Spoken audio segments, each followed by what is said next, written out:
Tonight, the Prime Minister details his plan to reduce student debt and expand access to fee-free TAFE. Good evening, I'm Isabella Tolhurst. This is ABC News Northern Territory.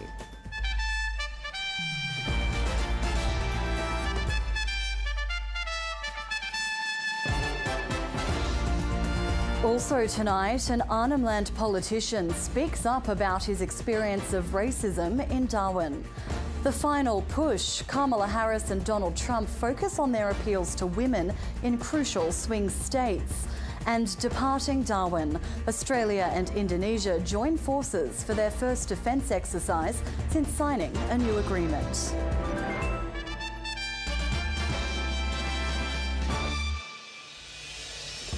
Australians burdened with student debt will have 20% of their loans wiped as part of Labor's pre-election pitch aimed at easing cost of living pressures for young people. It's part of a $500 million package, which the Coalition has labelled a cash splash in place of real reform. Here's political reporter Stephanie Dalzell. It's beginning to look a lot like an election campaign. Big energy and big promises. Prime Minister Anthony Albanese addressing the party faithful in Adelaide with a US-style stump speech. We're so determined to win the election next year. Vowing to expand and legislate access to fee-free TAFE for Australians and wipe billions of dollars in unpaid student loans if returned to power. A re-elected Labor government will take 20% off student debt for everyone who has one. Under the pitch, a university graduate with the average debt of about $27,000 would see more than $5,000 wiped from their outstanding loan. It builds on yesterday's promise to lift the income threshold from when people have to start paying off their debt from $54,000 to $67,000. All up, the government's promising to cut close to $20 billion in student loan debt for more than 3 million Australians. I think that's great to hear. It's certainly not enough. I probably would go back if I knew that they were going to do that. The move will cost the budget $500 million, but the government argues it will address intergenerational inequity without driving up inflation. For a lot of young people, they're straight out of uni, they're on a low income, and they already have to start paying off their HECS bill. This gets them a little bit of relief. This isn't real reform. This doesn't change the student fees that somebody who starts uni next year pays. This is simply a cash splash.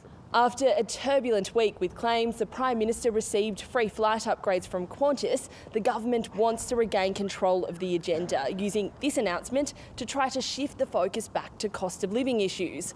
But that's proving difficult. With revelations, the Education Minister solicited and received the flight benefit in 2019. Good pick up, mate. That was a personal trip. That was a situation where I had just got out of hospital. I had surgery on my leg. Politicians touching down in Canberra ahead of Parliament's return. Just looking forward to a good week. Labor's focused on building Australia's future. Presumably, flying economy. Stephanie Dalzell, ABC News, Canberra. A Northern Territory politician says he believes racism is worsening in Darwin after a string of recent interactions left him feeling angry and unwanted. The independent member for Mulka and Yolngu says he's had similar experiences in Katherine and wants to speak out about the issue. Independent politician Yingi Agulia expected refuelling a rental car at a service station to be a simple process. Instead, he says he was blocked off from using the Bowser and a staff member asked for his ID. That really cheesed me off. I said, this is not a question that I should be answering. The Yolngu man says it's not the first time he's been treated differently because of his race in Darwin, and that he believes racism is getting worse. People just look at you by the colour of your skin or the race you're from, and they just treat you as one of them. It is getting worse, and even worse than ever before in Darwin. For Australia's Race Discrimination Commissioner, reports of racism against First Nations people are unsurprising, even if they're from a Member of Parliament. Racism has really detrimental outcomes on First Nations people.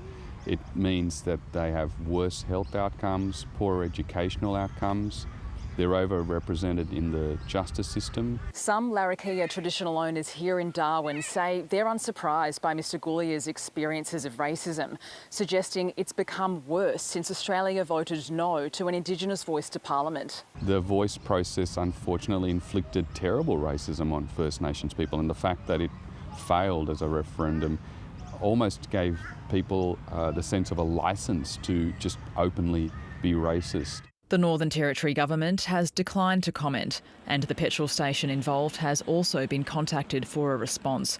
Mr Goulia says he's determined to push for change. Samantha Dick, ABC News. Donald Trump and Kamala Harris have set a frantic pace in the final days before the US election, visiting multiple swing states to try and get their messages across. Both candidates have focused on their appeal to women in a campaign where the gender divide has become a defining feature. North America correspondent Jade McMillan begins our coverage tonight from the battleground state of Michigan. Now, Kamala, take my Pamela.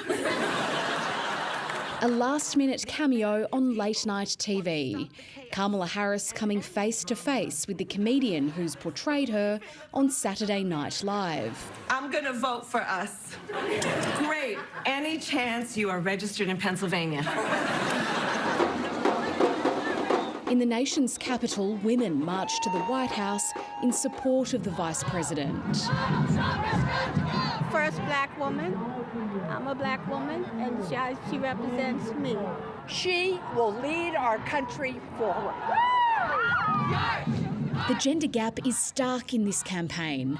Kamala Harris is performing better with women, while Donald Trump attracts more support from men. There's some women that are very beautiful in the audience. I would never say that, because if I said like that, her, we got a lot of her. If I said they were beautiful, that's the end of my political career. In the battleground states of North Carolina and Georgia, the Vice President continued her focus on reproductive rights. Ours is a fight for freedom. Like the fundamental freedom of a woman to make decisions about her own body and not have her government tell her what to do. Donald Trump also campaigned in North Carolina, but took a detour to Virginia, a state not widely considered to be in play for Republicans. I could have said the hell with everything. I could have had the greatest life in the world. Instead, I got missing a little piece of my ear. His supporters in Arizona trying to boost turnout in their state to get the former president over the line. I just think that he's the best choice for America. His stance on immigration and the economy, and I think he brings more people together than he tears apart. The candidates have narrowed their focus in the final days of this extraordinary campaign to states like here in Michigan and Pennsylvania, part of the so-called blue wall that could hand either side the keys to the White House. This is a famous... More than 70 million people have already voted. There are still millions more to reach in the final 2 days. Jade McMillan, ABC News, Detroit, Michigan. Just days out from Election Day, the latest polling suggests the race for the White House is still neck and neck, and the numbers get even closer when you look at the crucial swing states. US election analyst Casey Briggs takes a look at what it could all mean when polls have closed. It's only a few days now until Election Day, and the contest itself is a battle of 50 states and the first to 270 Electoral College votes. But you've been hearing mostly about just these 7 battleground states, the northern ones, Pennsylvania, Michigan and Wisconsin. The southern states, we've got Georgia and North Carolina, and out west, the states of Arizona and Nevada. Polls are close, within the margin of error in all of them. But if the person who's currently leading in polling goes on to win that state, this would be the result. Kamala Harris on 251, Donald Trump on 268, with Pennsylvania genuinely even Stevens, the winner there, determining the next president. But polls aren't precise, and if the polls miss in Trump's favour, well, he could potentially win all 3 of these swing states up in the Rust Belt, and that would give him a comfortable election win. And if the polls miss in Harris's favour, well, you could easily see the reverse. Kamala Harris holding on and sweeping those so-called blue wall states. She'd be in the hunt in the southern states too, but those alone would be enough to hand Harris the win. The polls are close, but that doesn't necessarily mean the final result in the Electoral College will be a nail-biter. But we'll have to wait a few days to see, well, any votes, because right now the race to 270 stands at 0 Electoral College votes apiece. And if it is a nail-biter, it could take days for one of these candidates to hit 270. Election analyst Casey Briggs there. If the election does go down to the wire, there's growing concern about how parts of the American electorate will respond to a contested vote in the courts. There are signs that the groundwork is being laid in key swing states for possible challenges to the result. North America correspondent Barbara Miller reports from Pennsylvania, a state which could prove decisive. Bucks County is the kind of place this election could be won or lost. The Democrats took Bucks outside Philadelphia in 2016 and 2020, but not by much. I'm here to deliver Pennsylvania for Donald J. Trump. When Trump became the primary nominee for the Republican Party, I switched parties. I am now Democrat, and I'm very passionate about being on the right side of history. Donald Trump claimed the last election was rigged, leading to the violent insurrection of January the 6th. 38,000 Trump cookies. Its shadow still hangs over this race. If it's Harris, would you accept that? Absolutely. Okay, so then did Donald Trump win in 2020? I don't have the facts on that one. And in communities like this across the swing states, there are fears the groundwork is being laid for another contested result. After an early voting line was briefly cut off, the Trump campaign went to court and got the deadline extended. We do have wider concerns about voter suppression and election integrity, and the plan is to swamp it out by volume. We need everybody to turn out to vote. Tens of millions of Americans have already cast their ballot. Volunteers go door to door to make sure the rest actually turn up on Election Day. Right now, I am going every day. And I'm doing like 4 hours. If I garnered one vote, I don't care. That's worth it to me. I don't know how you can look at this man and not think he's an idiot. Joe Biden and former President Donald Trump. This extraordinary campaign began as a rematch until Joe Biden's shocking debate performance. With the COVID, with dealing with. Then came an attempt on Donald Trump's life. The master showman instinctively seizing the moment. Biden finally saw the writing on the wall. So I've decided the best way forward is to pass the torch to a new generation. I accept your nomination to be President of the United States of America. When Pennsylvania was called for Joe Biden in 2020, it took him over the 270 Electoral College votes needed to secure the White House. He won the state by 80,000 votes. Margins in several other swing states were even smaller. Biden took Arizona by just over 10,000 votes, Georgia by 12,000, and Wisconsin by 20,000. Meaning that although overall Joe Biden got 7 million more votes than Donald Trump, victory came down to just tens of thousands. 4 years on, polls suggest another very tight race in all 7 swing states.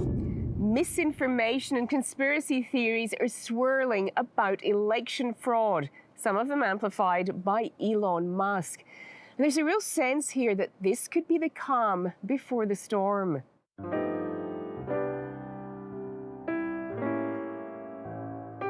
Do you think, however the election falls, there's going to be legal challenges? It depends. If it's close, yes. That's why I'm here for a landslide. I expect it here in Bucks County. They're already trying to gum up the works. It's unfortunate, but it's the reality. They're going to try to claim it no matter what. So As long as we have judges and courts in this country, I think we'll be okay, because in 2020, every one of their lawsuits failed. Both camps throwing everything at it in the hope of victory will be decisive. Barbara Miller, ABC News, Bucks County, Pennsylvania.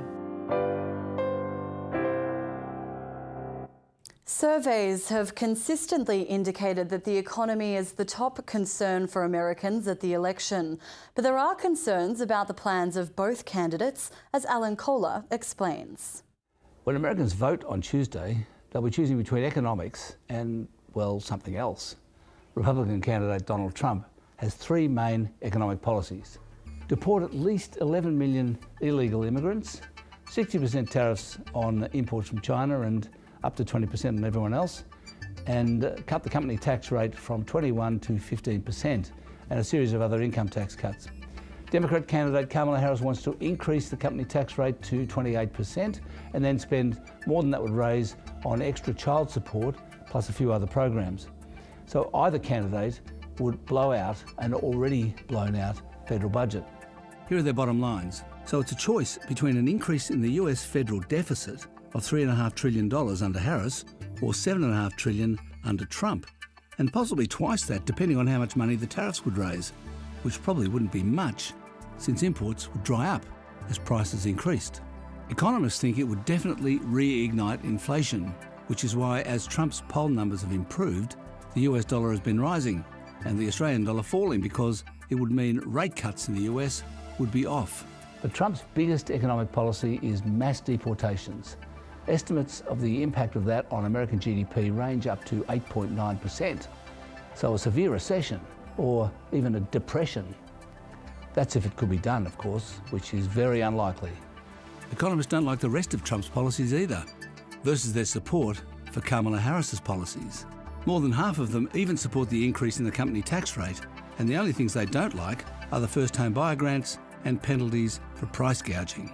But nobody listens to economists these days, especially Trump voters.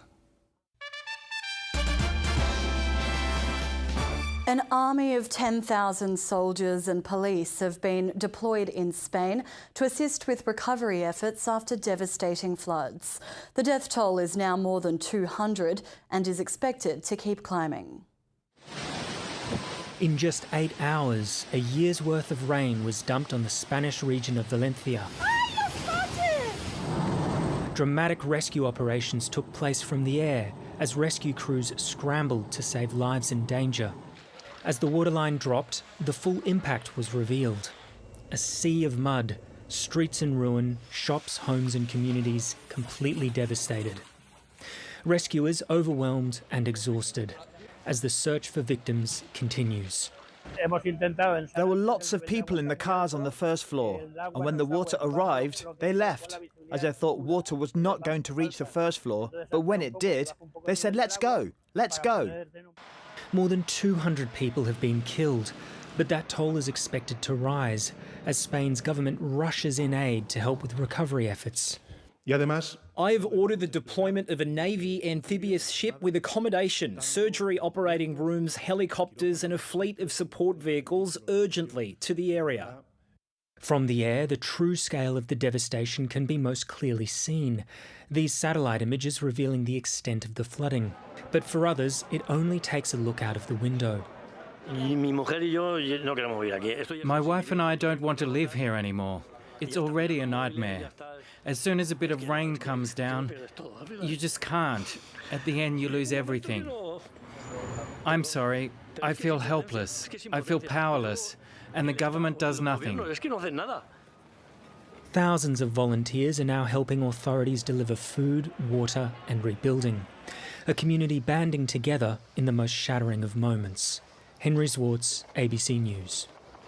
Israel is again bombarding Lebanon, including the capital Beirut, as negotiations continue over a potential peace deal. 11 were wounded in southern Beirut after an Israeli airstrike, and Hezbollah returned fire, launching rockets into Israel. The latest strikes have raised Lebanon's death toll to nearly 2,900, with more than 13,000 wounded. It comes as Israeli commandos captured a senior Hezbollah official in an operation on northern Lebanon's coast on Friday. Australia and Indonesia will this week begin their first joint military activity since signing a new cooperation agreement. The exercise is taking place in Indonesia, with troops from both countries leaving this weekend from Darwin. On the path to a closer relationship, Indonesian troops in Darwin on Australia's largest warship.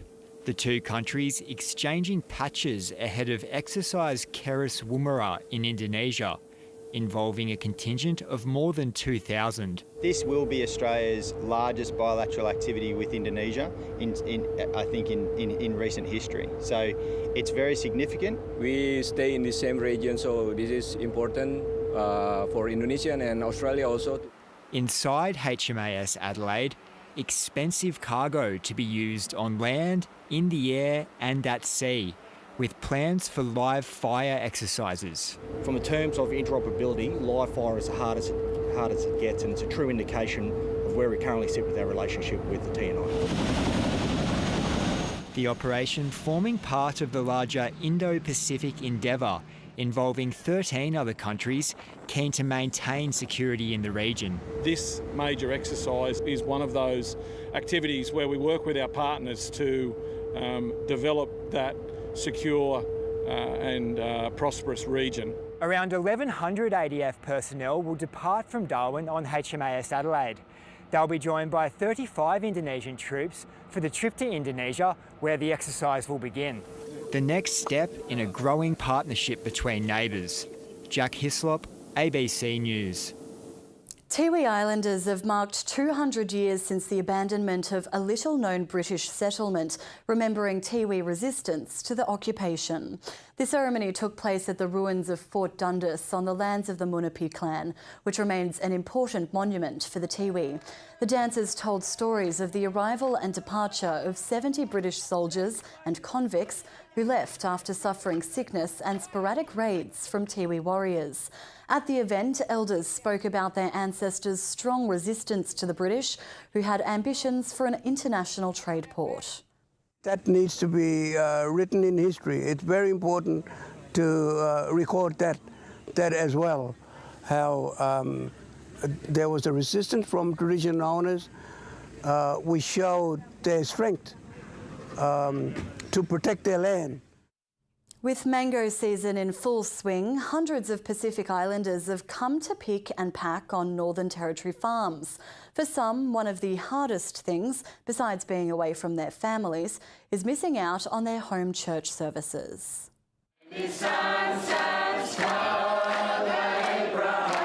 A Pacific-style church service in the Australian outback, with prayers for a good harvest.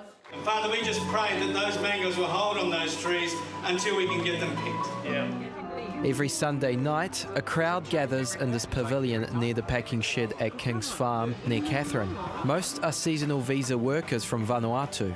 And let's pray for protection on your families. Mitchell Curtis, a former pastor, says his Mango Church welcomes all denominations. All these people are living a church life at home 24/7. So they come to Australia, they feel completely empty.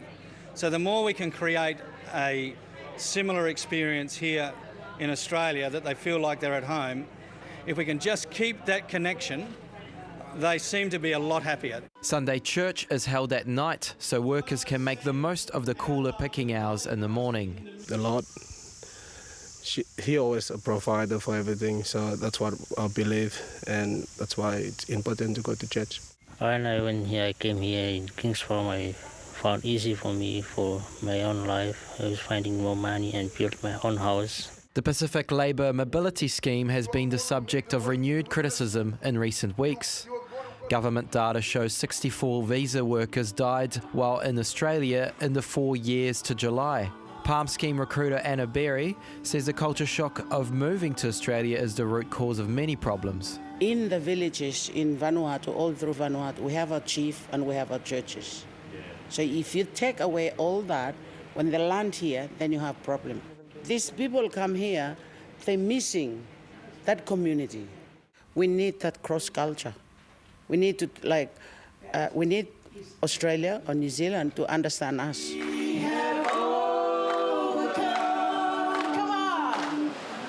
Different cultures singing from different song sheets. Jan Cahoot, ABC News, Catherine.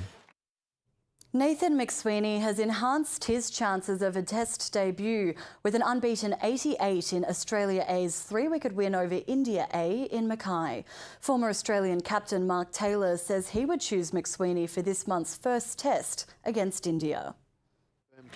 This was an emphatic finish to the game and a strong statement from Nathan McSweeney as he looks to take the step up from Australia A to the Test team. Nathan McSweeney finishes unbeaten on 88. A wonderful individual performance by the skipper. I would probably go for McSweeney at the moment. He's the guy making some runs at the moment. Bear in mind, though, he's not actually an opener. He bats at 3 for South Australia. He's batting at 4 at the moment. It would be a bit of the roll of the dice, but as I said a moment ago, I'd go for youth and give him a go. While the other potential Test openers, Sam Constas, Cameron Bancroft and Marcus Harris, failed to take their chances. And is it given? It is. 25-year-old McSweeney top scored in both innings. Nathan McSweeney is knocking down that door. Real confident in my game, and I think, I'm progressing and I'm batting some of the best innings I've played, and hopefully I can continue to learn and get better, and if the opportunity comes, I feel like I'm ready. Australia's captain, Pat Cummins, hinted that the player who comes in for the first Test against India is likely to be a newcomer. Whoever does get picked, they've experienced as much pressure as they might get in the Test debut anyway, so it means they're pretty well placed. There'll be one more tour game against India A before the selectors name the team. In the meantime, some of the Test stars will be in one-day mode, with a 3-game series against Pakistan starting at the MCG tomorrow. Duncan Huntsdale, ABC News. A competition for the best laksa in Darwin has reached boiling point this weekend, with locals casting final votes for their favourite dish. From laksa eating competitions to cooking demonstrations, this year's annual Laksa Festival attracted hundreds of adventurous eaters. With chefs flexing their creativity, festival goers were treated to new takes on the spicy soup, with one involving macaroni and cheese and another containing crocodile. Winners for the best laksa and laksa-inspired dishes were being announced this evening. Time to take a look at the weather now, starting with this photo from Talia Casey at Lake Bennett. A quiet start to the day in the Territory before a few afternoon showers and storms developed over the Top End and Simpson districts. It was 35 in Darwin today, 36 degrees in Bachelor. Zooming out, 39 today in Katherine, 33 in Nhulunbuy and Borroloola, 38. Alice Springs reached 41, Uluru 42 and Tennant Creek 40. Taking a look at the satellite, there's a broad area of cloud bands crossing the south of the country associated with cold fronts. Meanwhile, scattered storm clouds developed through central Australia and over WA. A broad area of low pressure extends across most of the country, with a high in the Tasman Sea extending a ridge of high pressure along the east coast. Another cold front is approaching Victoria and Tasmania in coming days. Around the country tomorrow, mostly sunny in Brisbane, a top of 30 degrees.